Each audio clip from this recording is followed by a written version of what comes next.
Nanomboka androany kosa ilay hetsika Giga Foire izay karakarain'ny Materauto, ahitana ireo kojakoja samihafa ilaina amin'ny fiarakodia amin'ny marika samihafa ihany koa, toy ny Ford eo ihany koa ny Bosch sy ny maro hafa manana ny lazany tokoa raha eo amin'ny kalitao ireto marika ireto mandritra izany hetsika goavana izany no anloran'ny Materauto ny fihenam-bidy ho an'ny mpanjifa.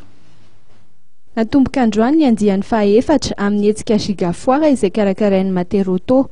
Ireo kojakoja rehetra fampiasa amin'ny fiara araka izany dia ahitana fihenam-bidy hatramin'ny 520 isan-jato. Amin'izao fety izao tokoa dia tsara ny mametrapetraka sy manara-maso ireo kojakoja rehetra amin'ny fiara mba hisorohana ny loza mety hitranga indrindra ho an'ireo izay mikasa ny handeha lavitra. Ahitana izany kojakoja izany araka izany etsy amin'ny Giga Foire Materauto. Izy ity zany moa Giga Foire 4e édition.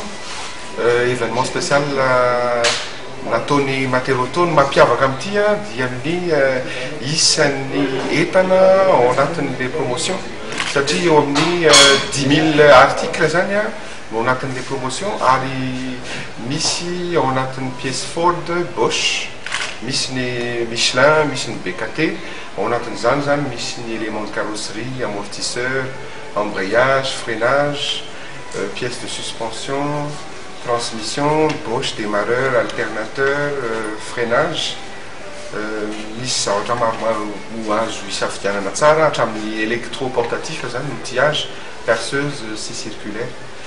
Tena mampiavaka azy ihany koa dia eo amin'le période zany natao mihitsy hoe alohan'ny fetin'ny Christmas ny farantaona no nanovanay an'le opération Giga Foire ity.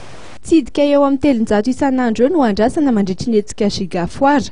Izany moa dia ho tanterahana hatramin'ny faran'ny volana Desambra izao. Misokatra amin'ny 7 ora maraina hatramin'ny 9 ora hariva tsy akiato ny fivarotana eny amin'ny Materauto. Marihana fa isan'ny mampiavaka ireo kojakoja amidy eny amin'ny Materauto ny mahavaovao sy tsara kalitao ary mampateza azy ireo.